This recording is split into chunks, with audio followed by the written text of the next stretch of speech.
Hello, Julian. Hello, Stuart. Julian, my brother-in-law, Yes. no less. Good to be here. Welcome to America. Thanks. How have you found your trip so far? Fantastic. Yes? Yeah, amazing. Yes? Did crawfish yesterday, didn't we? Yeah, How was that for you? it was excellent. It was better than I was expecting. Yeah. Can you just debrief the trip? Because, I delivered. It's a week after crawfish season in South Louisiana. My brother-in-law from England comes over and wants a crawfish boil, so who sets that up and how did it go down? So my lovely brother-in-law set it up. He is with lovely. his vast experience of crawfish in the deep south. Yes, I do have a vast experience. And my only experience with crawfish was in Kenya growing up, where a little pond we used to go catch on a little string and piece of bacon or something. Yeah. And I think we ate them, but I was about 5.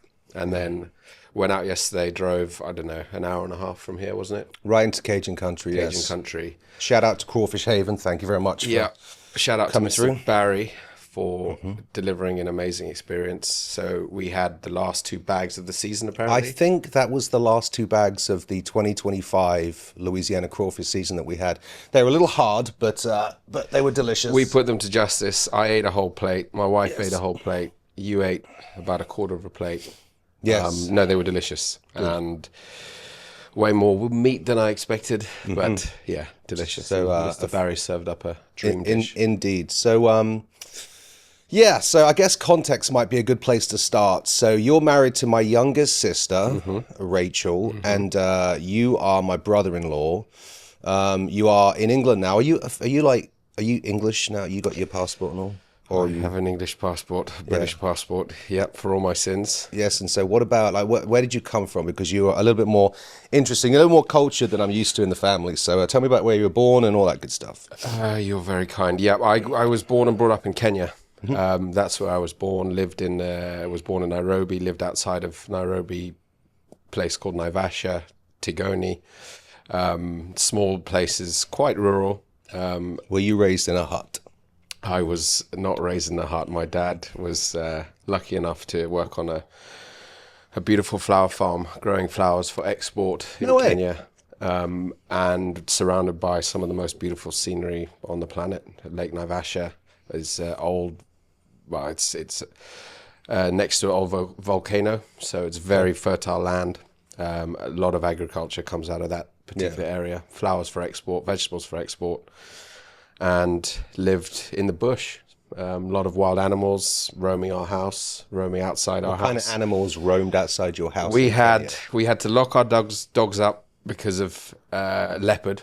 Oh. So leopard was always in the area. So they have a particular taste for dogs. So if you don't lock them up tight at night, They'll get eaten. They'll get eaten. So leopard was probably the biggest cat around. And then a lot of normal game. We say normal game. We had giraffe, zebra, buffalo. Just roaming around your house. Just roaming around I mean, obviously the garden's fenced, but roaming around outside. Yeah. People had to watch out for particularly buffalo. They're very dangerous for, if you come across a buffalo. Lots of testosterone. Yeah, so male soul buffaloes tend to be a big problem. And second to that, hippopotamus. Yes, I learned late in life that, not through personal experience, but watching Animal Channel, that hippopotamus are pretty savage. They are the most dangerous, statistically the most dangerous animal in Africa. Have you ever had a run-in with a hippo? We've had many close calls with hippos. Thankfully, not really on feet, but in cars, in vehicles. Gives you the edge? Yeah, you've got to really watch yourself with hippos. If they're away from their natural habitat, their home, the water, they can be very aggressive and want to get back home. And if you're in the way, you got to watch out. So I've many a run-in with hippos. I'm sitting here and you've got so to my ear, your voice sounds a little bit Australian.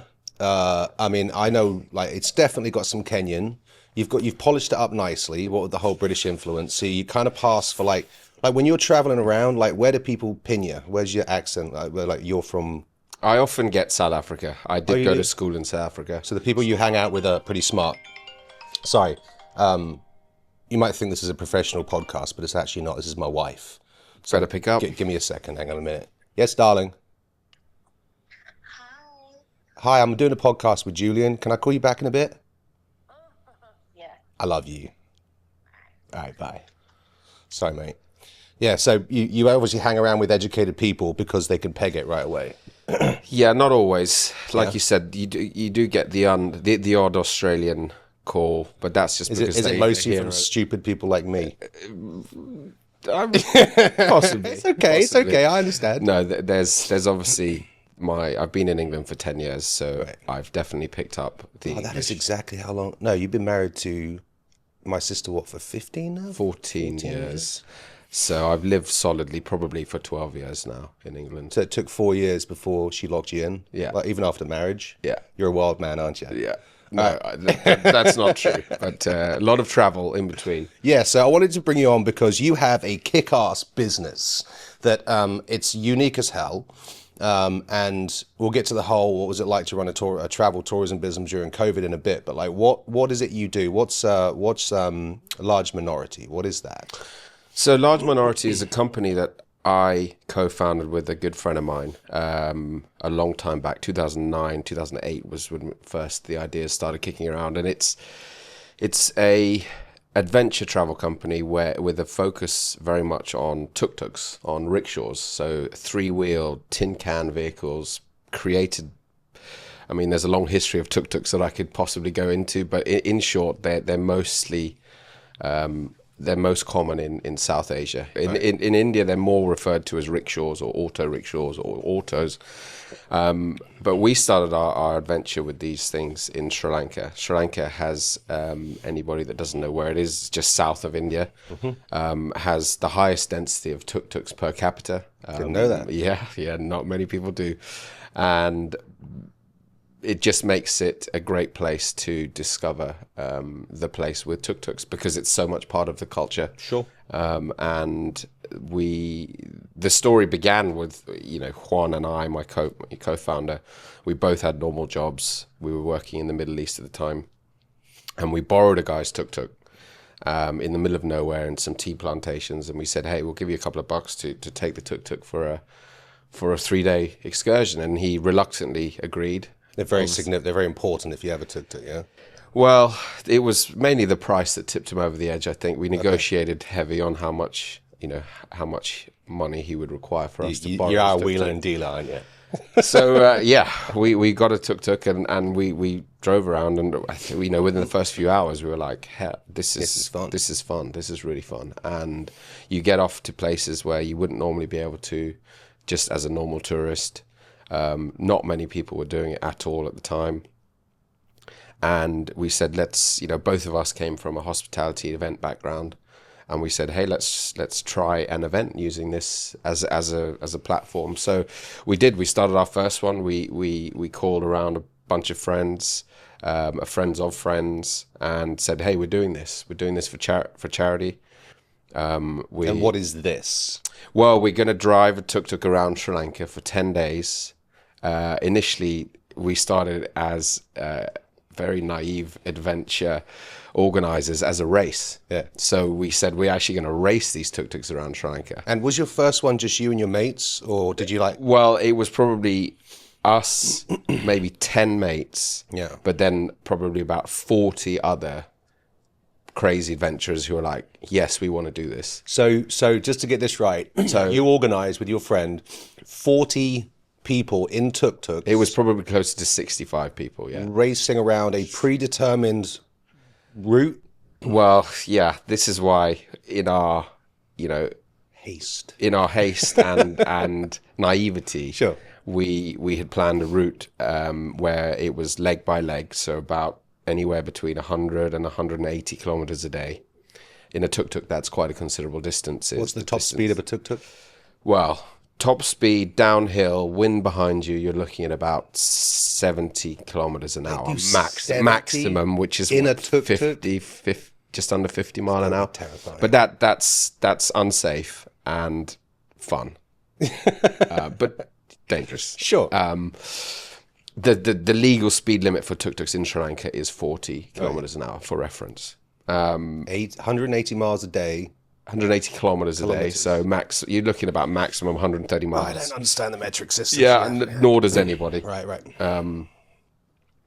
So we did that, and it was chaos, as you might expect. But from the moment that we flagged off, it was fun.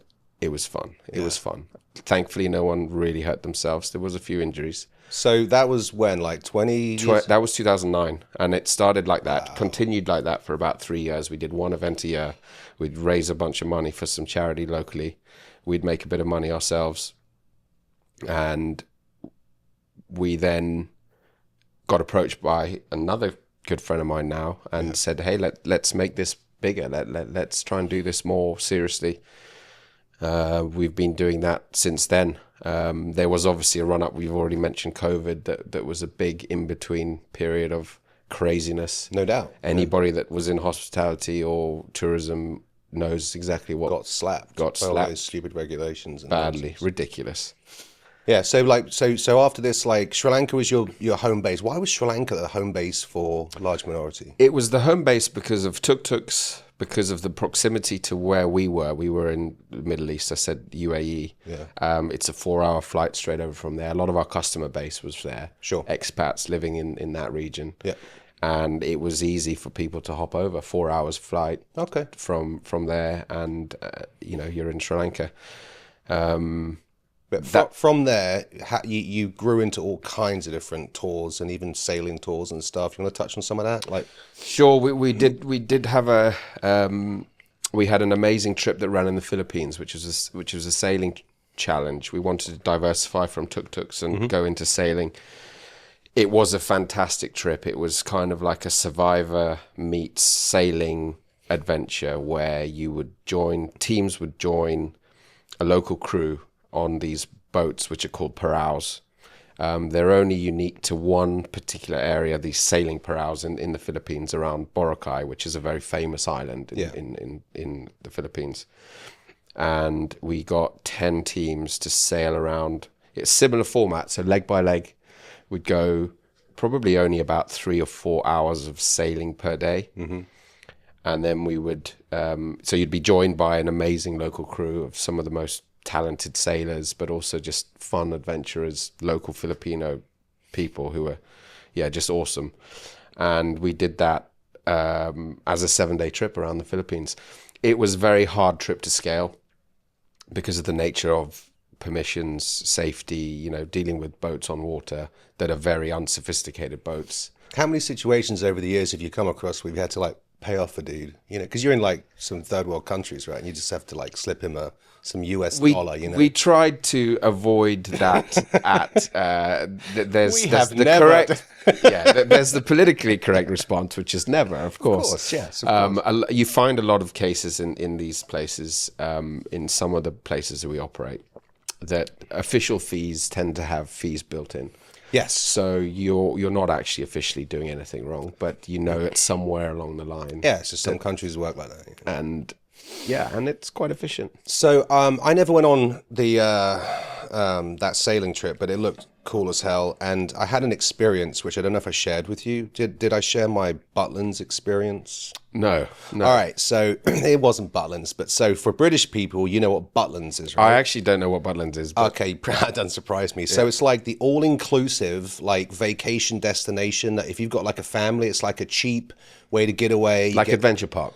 It's not really. It's more, it's some of that. They've got water and stuff. Well, my wife and I, through circumstance, were supposed to go on a vacation with a friend of hers from North Carolina. This is about 2 years ago now. And the boyfriend of the friend picked it. And because if my wife had picked it, we'd have never ended up in St. Lucia. But we ended up in St. Lucia at an all-inclusive, right? St. Lucia in the Caribbean. Yes. Yep. And so I'll never do this again. But on that trip... these resort places, they have like a beach strip, and then they have little sailboats with the logo of whatever I don't forget what the company was, but it's like a Butlins, right? And so this little 2-person crappy sailboat thing, we did that twice a day, every day for the whole time we were there. Sailing, man, is so much fun. Super fun. It is. We actually, after about 2 days, we got our confidence up. I'm sure you have where people getting their confidence up on a sailboat. So, capsize? No, we didn't capsize, but we created an international incident because we're looking down the island, because St. Lucia's an island, and there was like this little key thing, and we're like, what's behind that? So then we go off and we just go find out, and then they have speedboats coming out after us because apparently they have to be able to see the tourists where they go. Mm-hmm. I felt like I created an international incident. Yeah, our biggest incident on the sailing challenge, we were really lucky with the weather. There's the Philippines, like a lot of areas in that part of the world, their weather cycles are driven by two main monsoon seasons, where the wind will blow from tends to be either the southeast and then it switches right round to the northeast or northwest. I can't remember. And a lot of the tourism industries, obviously, that brings the weather. And we timed it so unbelievably right or wrong until the last day because the monsoon was just about to change. And that meant we had perfect sailing conditions for the first 5 days of this trip. And then almost like overnight, the monsoon started to switch. So the wind came from the other direction and we had to get back to where we were going. But, these things don't sail into the wind very well. The sea had really picked up. The wind had picked up. And how many people did you have on? We had all the boats out. So this was the last day getting back to where the finish line was going to be. And you quickly realized that some of the boats that we had were not really equipped for the bigger sea. Yeah. They were equipped for the wind. They could do that, but not for the bigger sea. And I think we had 3 mast break within the space of 2 hours, meaning our rescue boats were... Well, at least you had rescue boats. Well, we did, but they weren't adequate enough at the time for dealing with multiple. Was it your mates from Sri Lanka? It was great pilots, great boat skippers in the Philippines. Yeah. Who were then just picking people up off these boats and then towing them in. Crazy. For the last leg, which was scary. Yeah, you don't mess around with the sea. Yeah, you don't mess around with nature. You live in you're visiting like a hurricane alley, I guess. And I learned that the hard way. I was here during a wind event called Gustav, and I felt like there's a point when nature gets like going, and there's a line where you're like, oh, I don't matter at all. Yeah, we had my first interaction with it wasn't a full-on hurricane, but we did our first trip in Nicaragua last year, where we took a bunch of French clients, lovely people from... I'm sorry, did you say French? Yeah, they were French. Well, and yeah. They were lovely? Yeah, they were Sorry, lovely. British. They were lovely. They had done a lot of them had done a trip with us in Sri Lanka, loved cool. it. Came out to Nicaragua, and, hurricane season was officially over. Tourism. Nicaragua has a hurricane season? Yeah, just like here. We're not far really, but as the crow flies. Okay. Not extremely far anyway. Yeah, they do. And we were well past the supposed hurricane season. And there was a hurricane that hit us, not smack bang in the middle, but like halfway through the Yeah, it trip. doesn't matter at some point. The cone, right? The cone. So we got hit, really messed with the program. There was one day in particular where we were heading back to where we were supposed to be going, and the water level was rising dramatically. Half the teams, the tuk-tuks, had already passed a particular river point where they were fine to head back, but the other half were behind, and the authorities had already started closing. And this is basically a trans-American highway that goes from South America through Central America. Okay. And this is the main road that is the access that we were on, and that they had to close.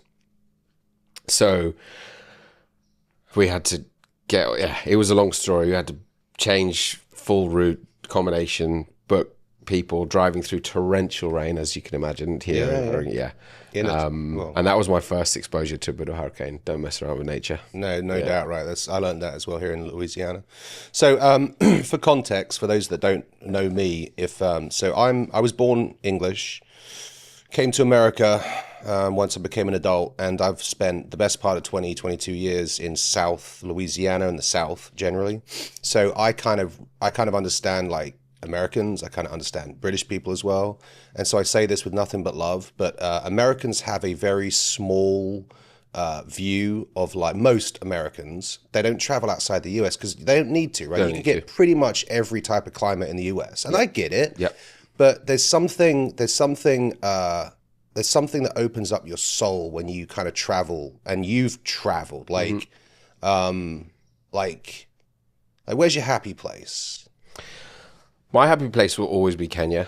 Really? You know, I think there's something about a place where you were born, where even though you might not fit in fully culturally, and even if you move to a lot of places like I have been lucky enough to do and enjoyed doing, it'll always be home. And what is it? Is it just that it's home, or is there like a nature It's a connection. The nature thing is a large part of it. Kenya's a very blessed, very beautiful country with, amazing diversity of flora and fauna, and culturally it's very, very strong, and beautiful. Do you resent having to wear shoes? I do. My feet used to be like leather underfoot, and now I can barely take them off without wincing like a pansy. So I had a speaking of animals. So Steve, Steve, he's a trip. He's coming out, and we're going to go to the beach. A couple of years ago, went to the beach, rented jet skis, and not something I typically do, but because he was there and he's mental, we decided to rent jet skis. Yeah, and then they're so much fun. Yeah. So we flew out into the Gulf of America, Yeah. hoorah, and we're like, I'm looking beneath me, and we're way out, and it's like 50 feet, and I can see to the bottom, and we're tearing around. And this pod of dolphins starts swimming underneath us and stuff. It was magical, dude. Like, have you any like magical animal encounters? Oh, many. My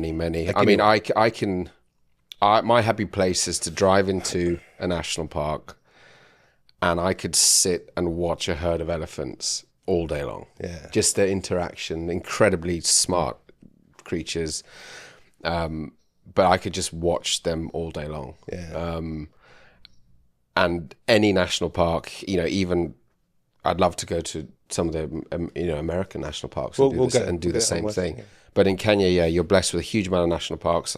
Trying to think of really memorable experiences. I mean, I used to go out with my mom a lot to a place where we knew in this particular area there was a leopard that always used to put its kill on a particular tree, and we used to go for hours on end. We used to drive out in the evening, wait for the leopard to come. Sometimes it wouldn't come, and just watch it all night long with spotlights. There was one incident we were at this lodge in a national park called Savo West, and there's a lodge where in dry season the elephants come up because there's a drinking water facility right in front of the lodge. So it's a great viewing experience for people, for tourists. And there was a big herd of elephant that had come up to the water. And in the whole pushing and shoving as they're all trying to get a place to get this drinking water, a really small baby, and I'm talking, you're probably no more than a couple of weeks old, so tiny thing, fell into the water. And baby elephant? A baby elephant fell into the pond and let out, the biggest kind of natural scream, Can you do an elephant scream? It was a very loud scream. And out of nowhere, the matriarch of the herd, who was actually at the time way back, not even drinking, basically barged through the whole herd and took control of the whole situation, and then managed to, so you could see it play out, the whole demographic of the herd. This was the boss, the old female, came through the herd and was the only one that knew what to do, and managed to scoop out the baby. They're that smart. Extremely smart creatures. Scooped out the baby with its trunk and got on its front legs. And just watching that, you're blown away how intelligent these things are, and not just to see how the dynamic of the herd worked, and the smarter one at the back knew what to do when the rest were panicking, and it was great to watch. So here in South Louisiana, we are blessed with the ability to own and enjoy firearms. Yeah, and Rachel tells me that you like your firearms. I do like shooting. Yeah, we had a good time earlier on this week with some local friends and all. Where's like your interest in like firearms come from? Growing up in the bush, you always, Kenya has pretty strict gun laws. Yeah. So, farmers and things. When I was young, shooting was still legal in Kenya for landowners that wanted to cull and control any wild animals. Sure. That law since changed where the state controls all of that and are the only ones, I believe, that are able to do that, to control the livestock with guns. I think you can still shoot, duck shoot and guinea fowl and certain species. But when I was growing up, we used to go to a farm to shoot for culling. So there was a certain amount of animals in an area that you needed to get rid of. So that's just to manage livestock. And I always loved it. We grew up with, air rifles and tutus that we used to go, Just in case a leopard went after the dog. Well, not really. It was more, as misbehaving young boys, shooting pigeons and, eating pigeon. And then the odd pesty bird. We used to shoot a lot of mouse birds because they used to eat the fruit. Well, bro, I was impressed at your target, your ability. Like you're with a rifle or with a pistol, man. You were spot on. Your target shooting is great. Super fun. All right, I got a few questions for you. All right, hit me. And I ran these past my sister just before. I feel like I'm on the spot. You are going to be a little bit. So we're going to run through a few of these and see where it takes us. So first question, probably the most important one, is who is your favorite brother-in-law?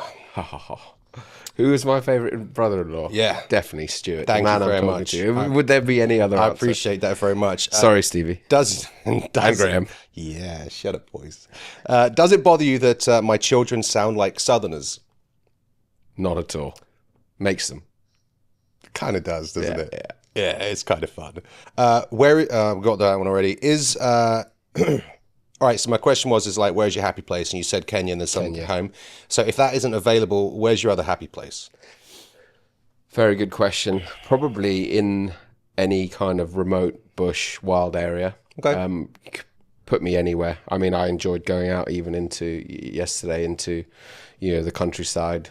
But any wild place. I spent, went into the Amazon jungle a few times. We used to do some work in the Colombian side. Yeah, of course you did. That is a wild place. The Amazon jungle. Never is it as loud as they say it is? It's not only as loud as they say it is, but it's also as prickly as you can imagine. Like everything there wants to eat you. Everything. So the trees look like if you touch them, they're going to hurt you. Yeah. You can live your life thinking that you've seen spiders, and then there, before you even step off the plane, there's a spider bigger than you've ever seen in your life. It's just alive with everything all the time. Mosquitoes that can, that are bigger than small birds. It's mental. It's the Amazon is Jurassic Park. It is like that, and it is wild. I thought, having grown up in Kenya and spent a lot of time in some, pretty wild places with, big animals and jungly stuff, that I'd seen a lot until I went to the Amazon. And then I was like, you haven't seen anything until... So you also lived in Australia for a couple of years. We did, yeah. Yeah, so how does that compare as far as stuff that wants to kill you? Because I heard that everything in Australia wants to kill you too. Yeah, it's funny. I mean, there is a lot of snakes and spiders in Australia. We were living in Melbourne, which is quite let's call it a softer part of Australia. I mean, there are lots. They literally call it a softer part of Australia. I don't know if they do, but I would, having visited other parts of Australia while living in Melbourne. What's Ayers Rock look like in person? Actually, it is phenomenal. Yeah, and it is a magical place that I never thought would be like it was. Yeah. We weren't even going to do it. We were going to go off we had a couple of bucket list things that we wanted to do while we were in that part of the world, and one of them was to go to a Pacific island, so it was possibly going to go to Fiji. Mm-hmm. The other one was going to go to New Zealand because the proximity, we were just there, but COVID and crazy New Zealand. You were in Australia during COVID. Yeah, and that's, I mean, we could do a whole other podcast about my feelings about that. But yeah, we couldn't go to New Zealand because of COVID. New Zealand were, I think, the most extreme on the planet. So they didn't let anybody in. They didn't let anybody out. So we couldn't go there. And were they still exporting and importing sheep? And they're famous for sheep and landscape. I'm sure. From an ignorant American's perspective. Yeah. Well, I think you're not far off the point. I mean, they do export a lot of lamb, and they Of course, there must have been. So you think that the Amazon, as like a hands down, is the place where absolutely everything wants to kill you, and Australia doesn't really even. It's two different things. No, not at all. Because there are, Australia. The sea's full of sharks. There are lots of snakes and spiders. I just mean in Melbourne. I mean, the ironic thing with Melbourne was our first bike ride that we went out for it was probably about a 25-mile bike ride. Yeah. I was going along the path and I heard a gigantic scream from in front of me or behind me. I can't remember. Anyway, it was my wife having literally just about run over a big snake.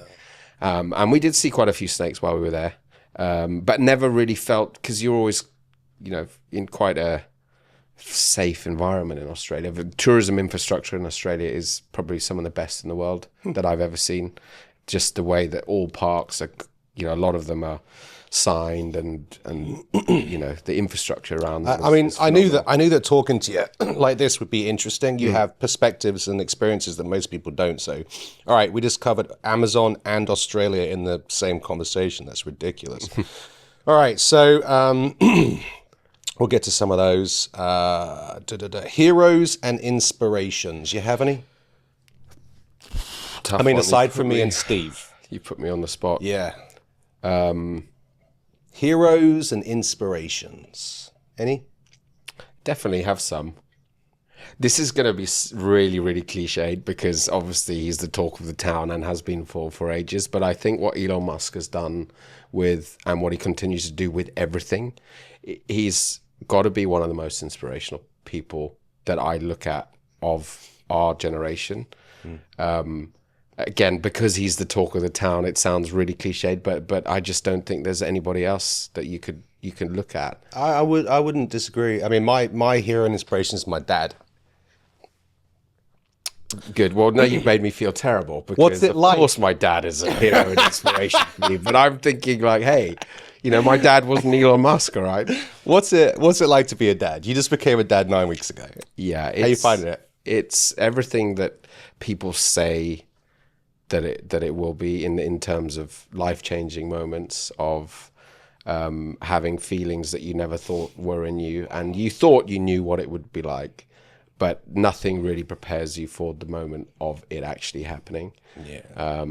I think that sums it up. That big feelings, man. Get ready for them. They're all about to come. Love. What's it like being married to a Polton?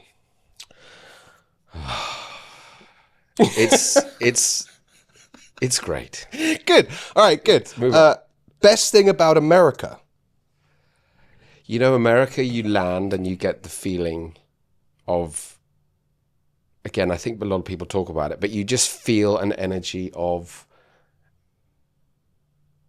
my perspective, of freedom and entrepreneurialism. It's why I fell in love with this place. Where you get just people that want to do shit. Yeah. Do it.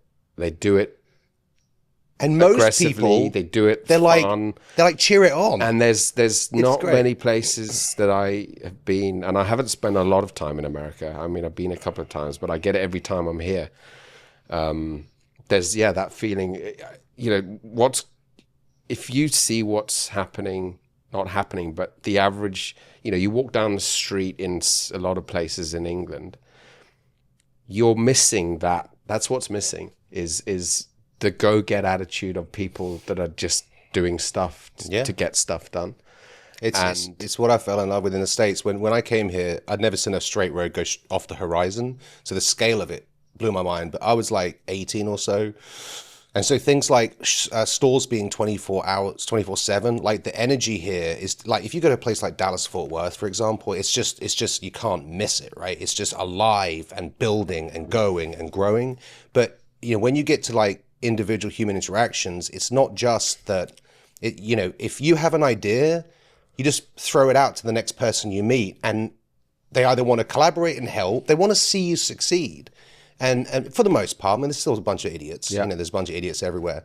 But it's literally why I just stayed and kept pushing, man. It's just there's the spirit of entrepreneurism. Yeah, I think that's the reason a lot of people want to come here, because that that news spreads, and it does. People that want to get stuff done all come to America. Worst thing about America? Worst thing about America? In your well-traveled opinion? I guess what comes with we touched on it briefly, and this isn't an overly negative thing, Sure. but, what comes with not traveling around the world is kind of an insensitivity sometimes to just different cultures and understanding how different, cultures can be and how powerful that is. And sometimes you're not able to appreciate that if you haven't visited these places. Doesn't mean you have to visit them, but that you just don't get an understanding of what these places Are you a Daniel Tosh fan? Put Tosh.0 comedian. I don't know who Daniel Tosh is. Okay, so he's an American comedian. He has this bit, you have to look it up. Yeah, it talks about how Americans are like, America is number one, best place in the world, we're number one. And he's like, have you never been to Fiji? Yeah. Like, that looks pretty good at least, Anyway. Yeah. All right, fair enough. Best thing about England. Best thing about England. And worst thing about England, in your estimation? I think England doesn't get enough credit for how beautiful some of the scenery and the landscapes and the country is in general. I mean, even if we include the Great Britain, like it's combined obviously the culture and the history with the scenery, and I don't think it gets enough credit. People don't associate, in my view, they don't associate. The first thing that people say when they go to England is how pretty the countryside is or how beautiful the beaches are. But a lot of it's because the weather's quite shit, which is fair. Yeah. But a lot of British people live with the weather. So as long as you're prepared for the weather, you go out and enjoy the countryside, and it's spectacular. It is. And London's a great place. A lot of energy. Mm-hmm. And worst thing about England? Worst thing about England. Doesn't have leopards. Yeah, I'm probably going to say a couple of cliched things here. Having grown up in largely warmer parts of the world, I really struggle with the weather. I think that could be said across, certainly Northern Europe and other places. The winter weather for me is something I'll never be able to get used to. A 4-hour day with rain and sub 5 degree temperatures. It's just not freezing, but it's cold. So here in Louisiana, we are with that. subtropical. What is the climate in Kenya like? Very mixed. Nairobi sits at pretty high altitude. I think. I mean, it's over a couple of thousand meters, so it's pretty temperate. Mm-hmm. Days can go up to 30 degrees, but it's very dry. The dry heat. So you look at probably an average off the top of my head would be about 25 degrees centigrade. You work that out in your I have no idea. magic degree thing. I've got an app for that. Yeah, exactly. And then along the coast, Kenya has a large coastline on East Africa, and the weather on the probably coast is similar totally to this throughout the year. So you're looking at humid and tropical conditions. Last time I spent any time in the UK, the weather was hard for me too. Like it was one of those kind of cold, drizzly days, typical English day, right? But what was crazy is that I woke up on like day 4 and it doesn't change. It just is the same. Whatever it is, the fluctuation is just not there in British weather. So I feel you. All right, best country in the world and why? Having lived in Australia, for some selfish reasons, I would say Australia, and a lot of Australians, from my perspective, don't even realize it. I mean, a lot do, obviously, but there'd be quite a lot of negative. Australia.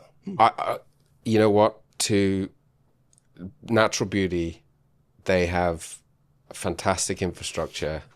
They get very well looked after because they're blessed with a lot of natural resources. So the government has got big pockets. Mm-hmm. Standard of living is exceptional. Very low population. You've got a probably, like, just guess my geography sizes. It's probably close to the size of the US. It's got 25 million people. Yeah. And a lot of it is... One second. Yeah. Hey, girls, would you keep it down, please? Yeah, we're still recording. We're done in 10 minutes, all right? Love you. My twins are in the studio. They're playing on their iPads while we chat. I mean, I wouldn't expect you to say that, man. Yeah, All no, the places you visited. when you ask questions like that, I think about it from ways, where you want to bring up your kids, where you are happy, what all things considered. So you're saying, I'm sorry, finish your thought. Yeah, I haven't spent a huge, I know that I would be able to live in America. I haven't spent a huge amount of time here, but I know I would be able to. So I can't really comment properly. Yeah. I'm talking about places where I've lived, where I've spent considerable amount of time. Right. And, Australia, they're blessed. Wouldn't have thought that. But then again, I haven't been to Australia, so I have no frame of reference. Yeah. Most annoying thing about my sister. Most annoying thing about my wife. There is no right answer to this on a podcast. All right, good. All right, fair enough. Along. Most inspiring thing about my sister. A passion for what someone does as a profession is something you don't see every day. True. And being a doctor that loves what she does so much is very inspiring. And a lot of doctors in the UK that I've met, in specialized fields are the same. A lot of them didn't know. I remember when I first met Rachel, she didn't even know how much she got paid. She didn't know what her salary was.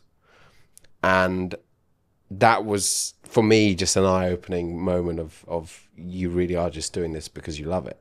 I didn't know that. Yeah. And to be honest, I don't even think she could tell you how much she gets paid now. That's cool. That's cool. She like so much passion. Yeah. It's it's something that we've debated healthcare systems around. Probably one of I could say one of a practical thing of greatest things of the UK. One of them has got to be the health service. I know that it's extremely stretched at the moment. I've seen it firsthand, having seen it through Rachel. Mm-hmm. But the NHS is, in my mind, a beautiful thing that people should be thankful for. Okay, I'm going to not talk about that today. Yeah, we could debate that. Yeah. All right, so let's have a think here. I got two more. Mm-hmm. That was a lovely answer. And what does the future look like for you? Any plans, or are you just kind of riding it? No, we are actively at the moment trying to take a deep breath with our business, with Large Minority, to look into the future, to where the travel space is going. It's things like AI are talked about a lot. Obviously, there's no ways AI is going to, there's no substitute for real travel experiences. True. But the way people are researching, are booking, are, already what's out there with the new technology to research trips, to find, experiences is changing. And we're trying to work that out. We're actively trying to work out what we think people are going to want to do, moving forward in this new world that's rapidly changing. In terms of experiences, how much time people are going to have to do it, whether it's going to be more, whether it's going to be less, and what kind of experiences they're going to want to do. That's what we're actively working on at the moment as a small travel company. I look forward to navigating those waters with you. I'm going to save questions about Bitcoin for a whole other day. Oh, please fire away. No. I'm gonna cut it there because I don't know how long we've been talking for, but I feel it was long enough, man, for a first go. I love you. Awesome. I love you very much and appreciate your time. Great chatting. Thanks a lot. All right.